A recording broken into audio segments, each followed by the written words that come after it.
tropical jungles worldwide teem with life, but due to its isolation, the forests in Trinidad are special. The island was cut off from South America 20,000 years ago at the end of the last ice age. The forests of the northern and central ranges of hills contain some forms of life which are different from those on the mainland. Some of them are living fossils which have remained unchanged since the time of the dinosaurs.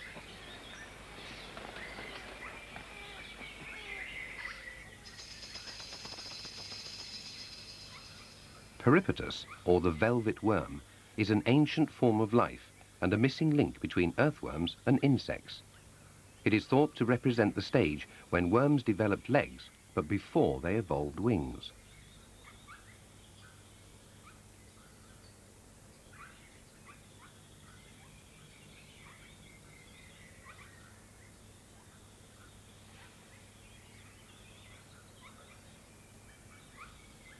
There are 80 different kinds of Peripatus, but this Trinidad species is the world's largest at 13 centimeters long.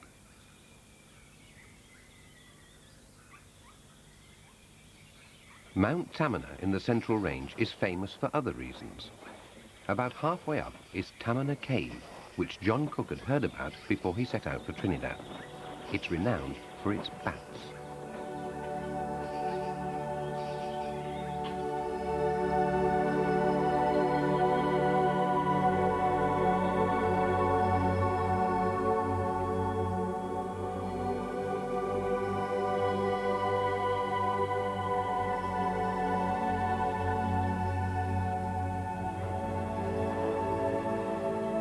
Exploring remote and isolated caves needs the proper equipment and experience.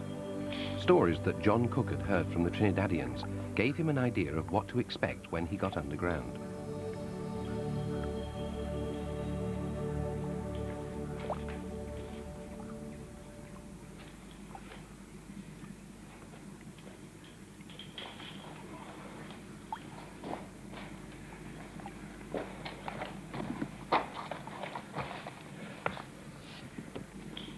The entrance was formed when the roof of an underground chamber collapsed. Over the centuries since then, water trickling down the walls has coated them with slippery calcite. For any forest animal that fell in, there'd be little chance of escape.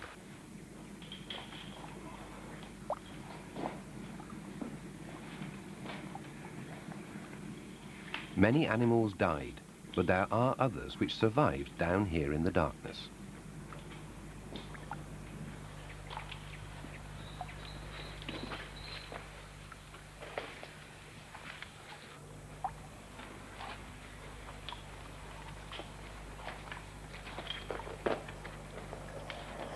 Almost at once, John Cook met the first of the Bats of Tamana.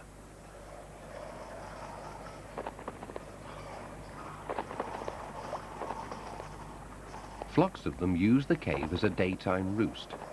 Without them, the cave would be dead. But because they're there, a whole complex ecosystem can survive underground. Near the entrance, there are hollows in the roof, which have been made by fruit bats. They sleep in clusters hanging upside down. Over the centuries, their claws have worn the ceiling away.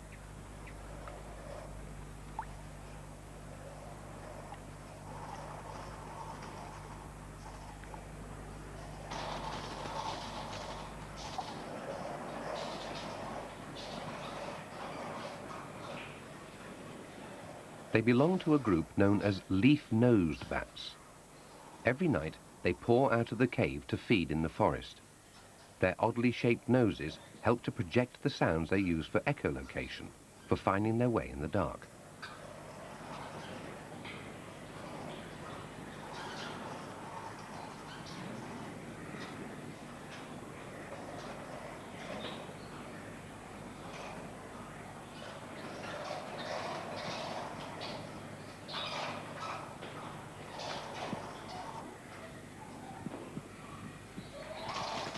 Under each cluster, a pile of droppings accumulates, the starting point of the food chain for all the other inhabitants of the cave.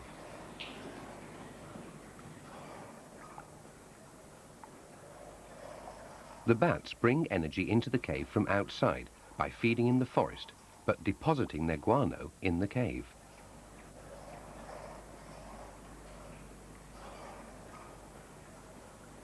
Actually feeding on the guano, or on the bacteria that live in it, are the caterpillars of small moths called tineids.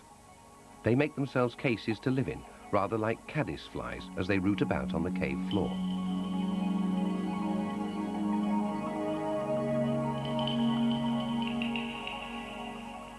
The cases are made of bits of fruit skin and leaves brought in by the bats, and they're bound together with the caterpillar's own silk.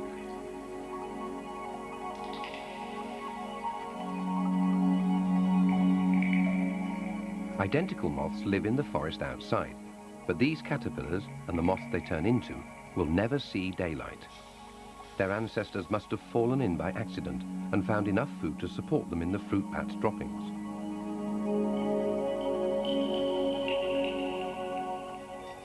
The seeds in the bat's droppings, unlike the moths, can't survive without sunlight. They shoot up, wilt, and die to become another component of the food chain.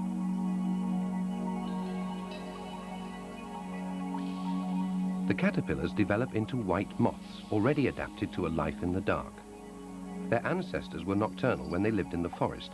The only difference here is that it's night all the time. They wave their antennae in the same courtship rituals that they would have used outside. Not all moths could survive permanently down here because of the shortage of food. The tineiid adults don't feed. They've saved up enough energy as caterpillars to enable them to breed as adults.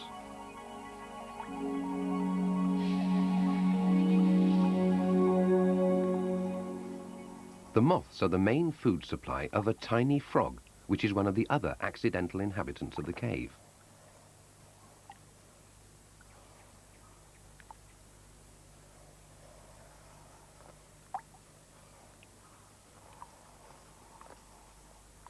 The frogs are only about 2.5 centimeters long. Like the moths, their true home is outside in the forest among the undergrowth. Thanks to the moths, they don't starve.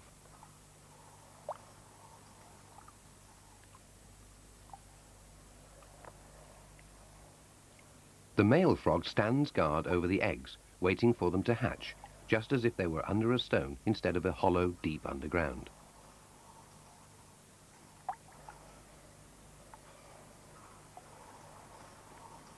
An odd collection of creatures has gathered down here over the years. Cockroaches and millipedes, common in the forest, seem well adapted to this subterranean life.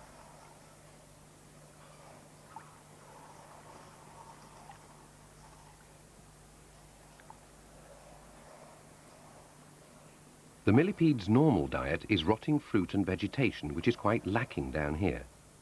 They stay in the upper regions of the cave, near the fruit bats, which bring in at least some food that they can eat.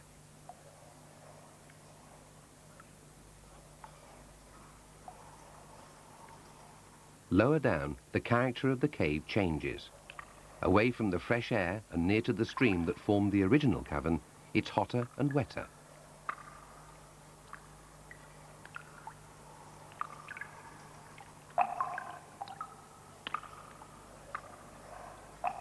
The stream is the goal of the male frog.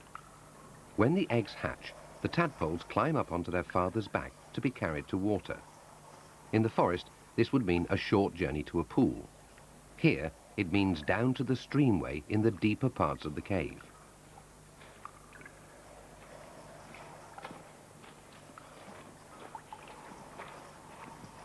It's a long way, 275 meters along the tunnel and 60 meters below the surface. This is normally the province of true cave dwellers like troglodytes, but something else has passed this way. At this great depth, John Cook unearthed a surprising find, the skull of an opossum.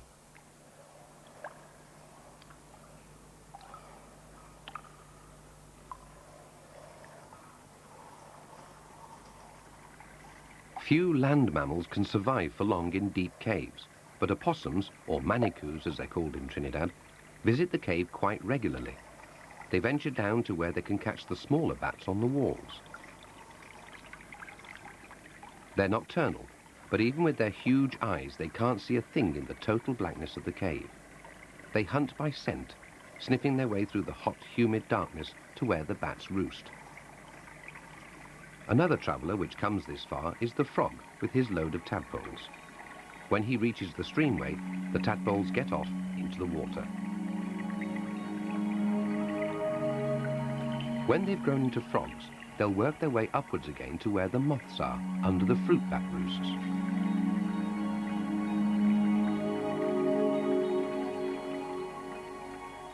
Tadpoles are scavengers.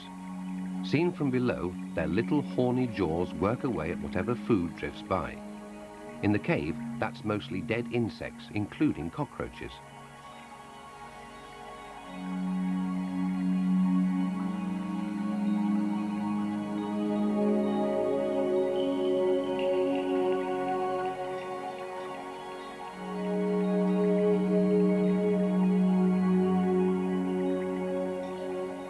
The tadpoles perform an important role in devouring debris and helping to keep the water clean. They also provide other cave dwellers with a welcome meal.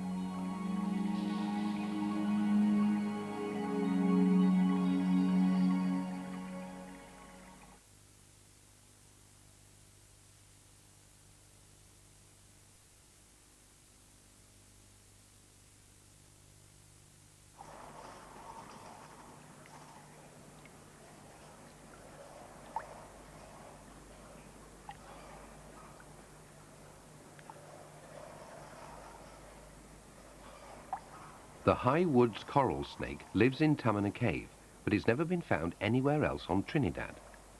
Years ago, some of its ancestors must have fallen into the cave, and somehow they managed to survive in total darkness underground. The puzzling thing is that the others on the surface seem to have died out.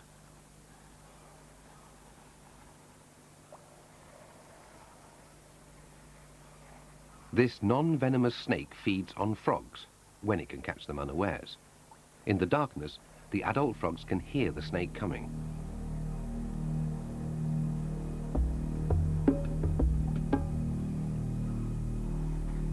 Although it has large nocturnal eyes, the snake can't see in the pitch dark. It uses its tongue to taste its way about. It finds much of its food in the pools where the tadpoles are developing.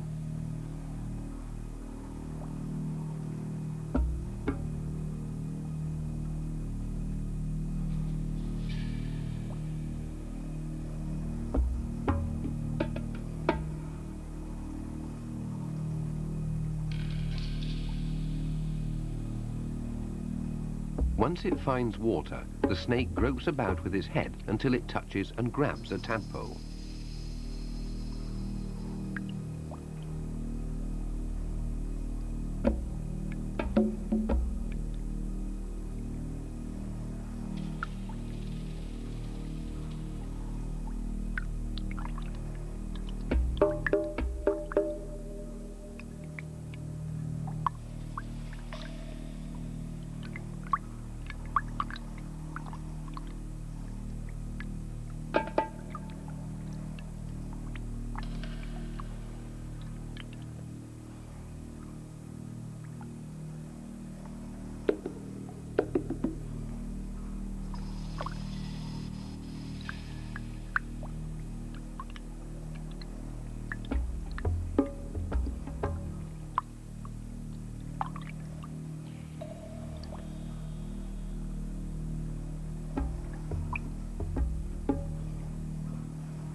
The snakes do eat a lot of tadpoles, but they have little overall effect on the frog population.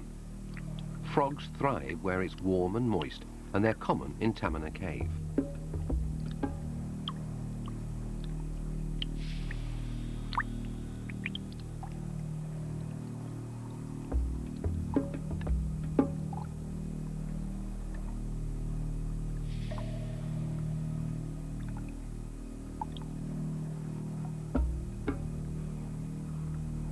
Most caves in the tropics have a healthy population of cockroaches, and Tamana is no exception.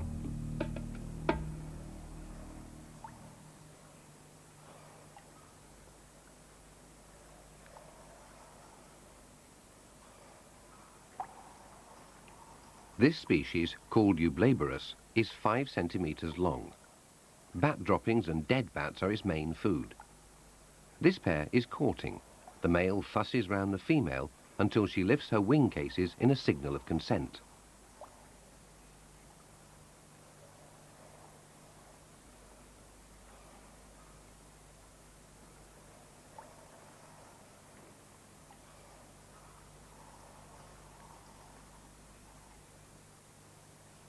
On the wall above, there's a whip scorpion.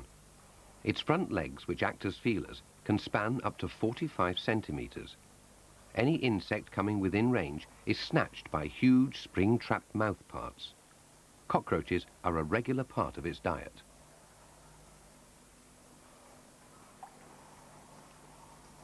Among the few real cave dwellers in Tamana are the ticks. There are millions and millions of them, covering the floor of the deeper parts of the cave. They're not here by chance, as nearly everything else is. They travel with the bats, feeding on their droppings. The ticks are harmless, but another organism that lives in bat caves can be deadly. John Cook wore a face mask in the lower parts of the cave to protect him from the minute spores of a fungus called histoplasmosis, a serious lung disease.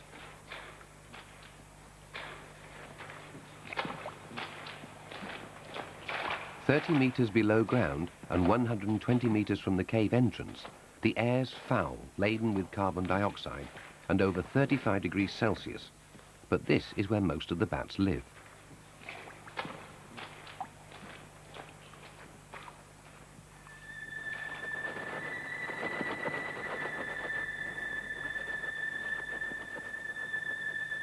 The majority of the bats of Tamana are insect eaters, and this part of the cave is where they roost during the day. Ancient stalactite curtains hang from the ceiling, deposited by water which has filtered through the limestone from the forest above.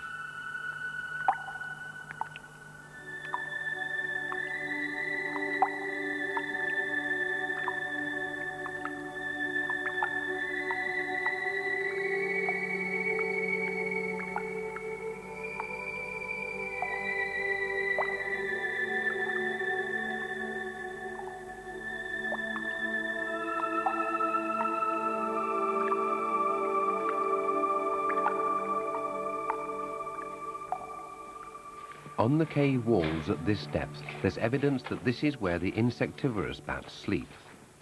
Flightless strebelid flies suck blood from bats. They're found wherever bats congregate. The walls of the roosting chambers are covered with the pinhead-sized pupae of the fly.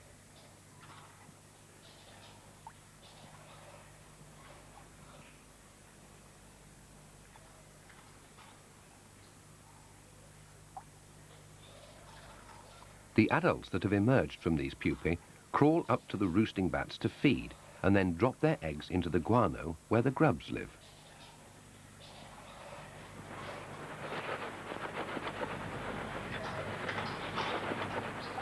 The first insectivorous bats came back to the cave at about 8 o'clock in the evening after a hunting expedition lasting a couple of hours. As the early bats return, others are going out, and the cave's filled with their squeaking cries. They roost upside down, suspended singly, not in clusters like the fruit eaters. Once they get back, they hang dozing on the wall, supported by their sharp claws, which are useful too as their principal weapon against the blood-sucking strebelid flies.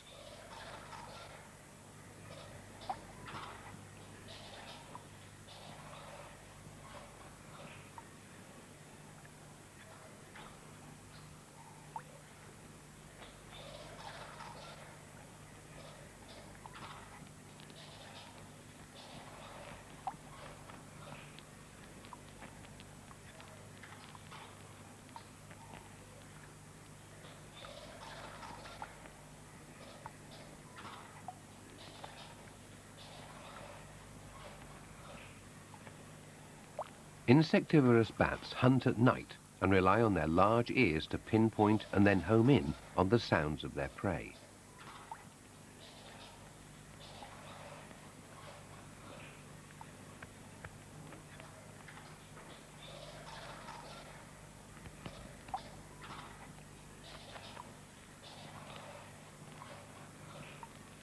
Their eyes are tiny and are probably only sufficient to enable the bats to avoid the light and roost in the dark.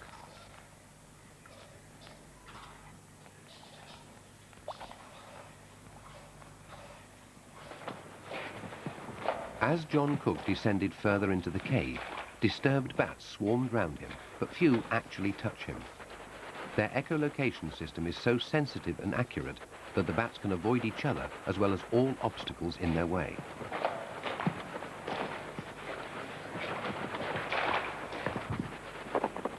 There are many more bats deeper down, but the carbon dioxide content of the air is high.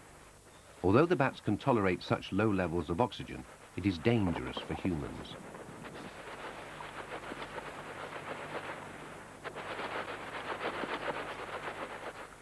The only requirements of life that the barren cave can provide are water and a little stale air.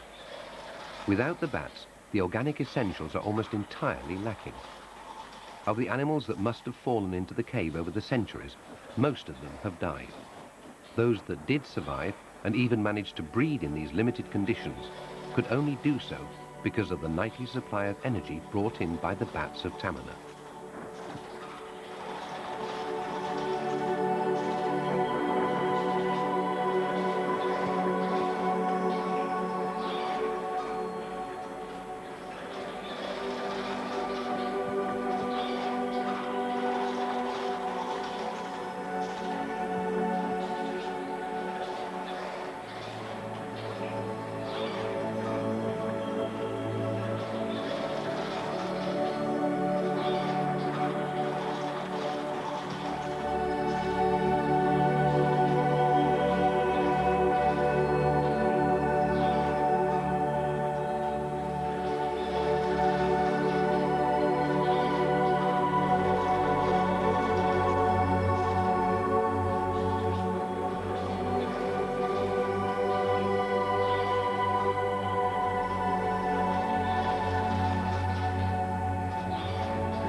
Tamana Cave denies a living to all but the most adaptable creatures.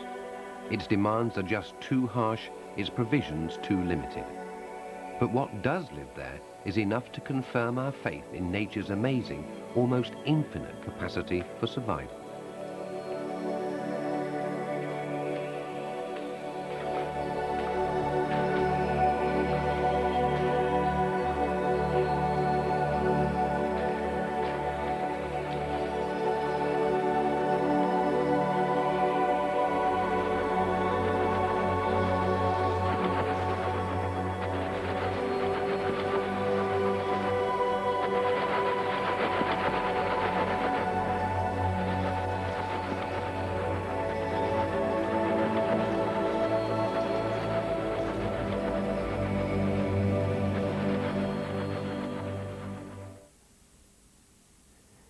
The wonderful wildlife of the Sargasso Sea near Bermuda is featured tomorrow night at the same time here on 5.